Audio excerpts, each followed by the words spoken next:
Yesterday, bakansa aba NUP bonna. Olwekyo tulonde pipelines bukuku era tulinkinga President waffe Robert Kyagulanyi Ssentamu kubanga amumanyi. Olonda lugolobera omukyalo ono oba olonze Kyagulanyi. Tembasaba tekki ebibiina kikulu naye n'obuweereza kikulu. Nga tuvudde ku kibiina kyaffe nti kikulu waamu avudde naye n'obuweereza ki naye kyembasaba tukole ebintu bibiri. Pulezidenti yayogedde mwawulidde ate bw'alagira ffe era tugoberera. Tusooke tulonde aba NUP ebira binaatugoberera.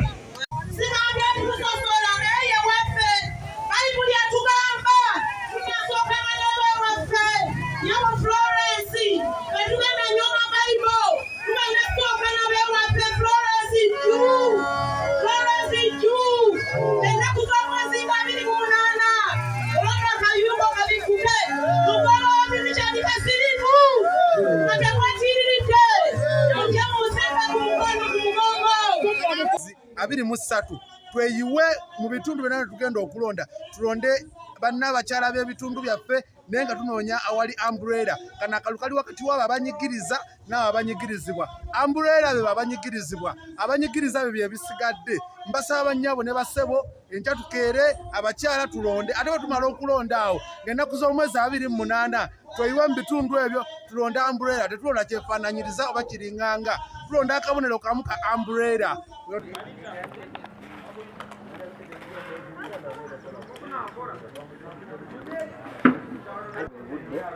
Abamawulire bo batuuse kale ennaku z'omwezi ze zino mbatuuseeko mwasuze mutya bassebo anti nga we nabagamba ngenda kujja mbakyalireko n'abantu bange bonna era nzize ennaku z'omwezi 28 komyewo bategeeza nti nga we najja kubwa chairman nga munnesize muvubuka omuto ebiro bye banina bingi mu bavubuka nammwe abantu abakuliridde mu myaka era mbasuubiramu bingi musuubiramu obuwagizi bwammwe byonna ebyo bye omuvubuka okutandikawo omulimu ogwa layisinsi no ssebo kapiteba y'amaanyi abo basobola mirimu gya mpooza buno kabeera na bitwala 2 n'atandika omulimu takyalina waajja kati abavubuka abo onoyagala otya ebyobutebenkevu banda tumulonderanga ddala mulonderanga ddala 26 abatuuze bange chairman mutemwogereko eri chairman akalulu era ennaku z'omwezi 28 manyi munzikirizaamu olw'emyaka gye nina nimubuuka mutasobola okukola emirimu gye mwagala ennaku z'omwezi 28 basaba mubeerewo kampa kubanga munemwe muli baana baffe emiti emito mwe mukomiza ekibira okitegeera kati twagalayo n'abato munnaaye tebanyoma baana bato bakulaba olw'obuto n'obuto oyinza okuba muto ng'abo obwongo okola ki ng'obwongo bukulu ng'ate osobola okwasaganya abantu ku kyalo kati siyinza butakuwa kalulu tweyanziza nnyo tweyanzize njakuwa akalulu mukitiibwa era ebizinesi yo gisabira omukisa ala agyongeremu ala akuwe byoyagala amiina. Obumenyi bw'amateeka bususse ku kitundu.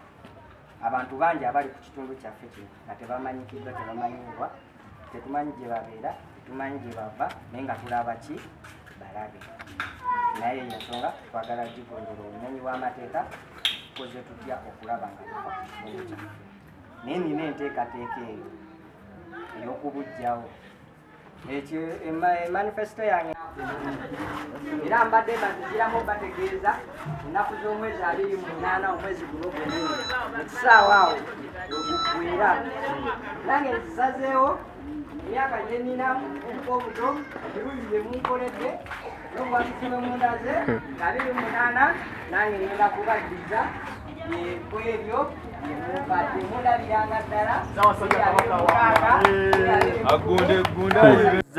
okutukyalirako bannamawulire baffe abalungi ku kyalo kino.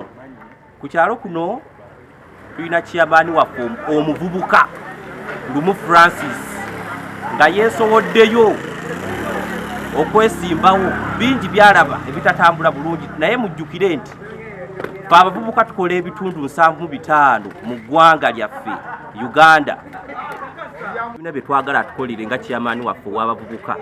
Tulina ebitusomooza bingi. Kati nga ffe abavubuka we tutambula mu kukyalo kwe tulaba kasasiro nga mungi ayitiridde.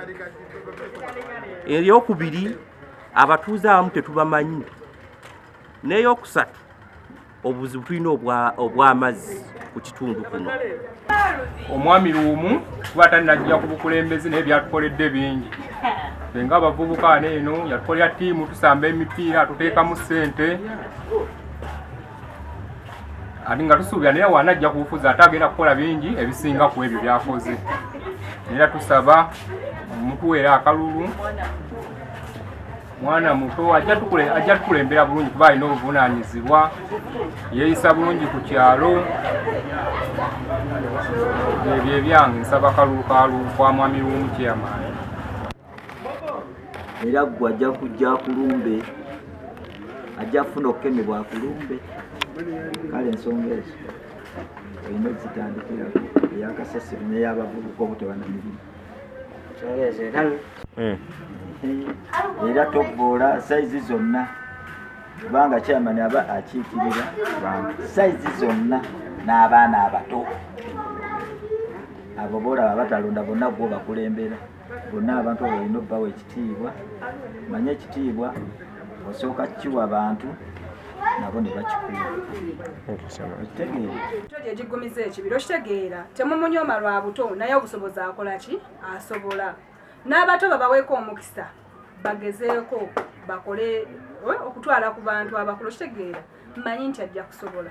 Obukulembeze abo yinakitayo ennungi ajja kusobola. Mulaba awo bwonga ayina okitegeera tomulaba nti lwa buto omunyome naye obwonga akola ki ayina obusinga ku bw'abalala mmanyi nti ajja kusobola. Musobolayo akawango akalulu nti ka mwana mutono gwe tugenda okukawa nti yagenda otwala akalulu olwaleero entebe yagitwala. Erinnya Naalongo Trisha ku kisaawe. Namwe mwenna abatusapootinze tubeebaza, abatatumazeemu maanyi ng'abalala bwe babadde bajjanga bakola. Era kati sofa we tutuuse tulinga already ayo be bamaze okwalirira omukeeka tulye. Mu kutwaliza awamu kakuyege waffe ono oba kaweefube waffe ono obw'okunoonya akalulu twasazeewo akalulu kano tukanoonye nju ku nju wooli bwe tukusanga tukusaba akalulu kaffe okusinga.